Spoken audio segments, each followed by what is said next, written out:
দিনটা ছিল রবিবার, আর রবিবার মানে তো আমাদের এখানে মনের মধ্যে খুঁতখুঁতানি শুরু হয়ে যায় যে কখন আমরা গিয়ে কালাভুনা খাবো। প্রতিবার তো ডলার মামার কালাভুনা ট্রাই করি, কিন্তু এবার একটু ডিফারেন্ট কিছু ট্রাই করতে চলে গিয়েছিলাম। হ্যালো গাইজ, আসসালামু আলাইকুম। সবাই কেমন আছেন? আশা করি সবাই অনেক বেশি ভালো আছে। আমরা আজকে মূলত চলে গিয়েছিলাম নাটোর তাবেরিয়া হাটের বাদশা মামার হোটেলে। আর এই হোটেলের স্পেশালিটি হলো এখানে গরুর কালাভুনা, মহিষের কালাভুনা এবং মুরগিরও কালাভুনা আপনারা পেয়ে যাবেন। আমরা চলে গিয়েছিলাম দুপুর 3টার সময়, আর 3টার সময় হওয়াতে হোটেলটা পুরাই ফাঁকা ছিল, আর আমার ভিডিও করতে অনেক বেশি সুবিধা হচ্ছে। আমার যেহেতু এখানে ফার্স্ট টাইম ছিল, তাই আমি এখানে এসে গরুর কালাভুনা প্লাস মহিষের কালাভুনা দুটোই একসাথে নিয়েছিলাম। তারা প্রথমে এখানে সার্ভ করেছিল 1 প্লেট ভাত প্লাস একটা লেবু আর ছিল কাঁচামরিচ। এখন আমি ট্রাই করব মহিষের কালাভুনা, আর এটার প্রাইস ছিল অনলি 150 টাকা। গরুর মাংসের কালাভুনা সবসময় ট্রাই করা হলেও আমার কিন্তু মহিষের কালাভুনা কখনোই ট্রাই করা হয়েছিল না, এই জন্য একটু কৌতূহল বেশি ছিল। আর এর মধ্যে আপনারা পেয়ে যাচ্ছেন সলিড 6 পিস মাংস। ভিডিওর মাঝে ছোট্ট করে একটা কথা বলি, আমার কাছে আপনারা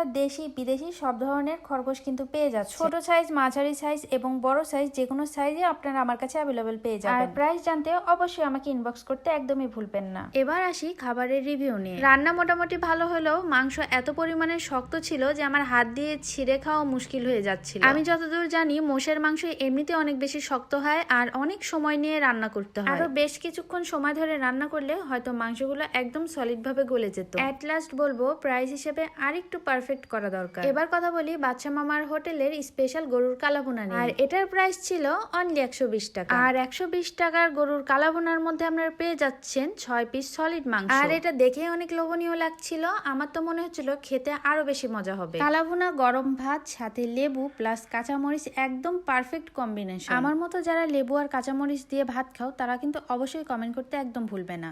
গরুর কালাভুনা একদম পারফেক্ট ভাবে কুকড হয়েছিল, যার কারণে হাত দিয়ে খুব সহজেই ছিঁড়া যাচ্ছিল। আর খেতে এত বেশি মজার ছিল যে ভয়েস দেওয়ার সময় আমার আবারও খেতে মন চাইছিল। আপনারা যারা নাটোর তাবেরিয়া হাটের বাদশা মামার গরুর কালাভুনা প্লাস ডলার মামার গরুর কালাভুনা ট্রাই করেছেন, তারা তো অবশ্যই কমেন্ট করে যাবেন যে আপনাদের কাছে কারটা বেস্ট লাগে। বাদশা মামার হোটেল 50 বছরের পুরনো একটি হোটেল, আর এখানে আপনারা অভিজ্ঞদের কাছ থেকে অনেক মজার মজার রেসিপিও কিন্তু ট্রাই করে যেতে পারেন। এগুলোর মধ্যে সব থেকে পপুলার হচ্ছে গরুর মাংসের কালাভুনা, মহিষের কালাভুনা প্লাস মুরগির কালাভুনা। আপনারা আবার ভেবেন না যে 2 প্লেট আমি একাই শেষ করেছি, সাথে কিন্তু আমার জামাইও ছিল। তো খাওয়া দাওয়া শেষ করে আমরা পুরো হাট ঘুরে ঘুরে দেখছিলাম যে হাটের মধ্যে আরো কি কি পাওয়া যায়। তারপরে আমার চোখে পড়লো এই বড় সাইজের নৌকা পাউরুটি, আর এটা কিন্তু অনেক আগের একটি পুরনো ঐতিহ্য।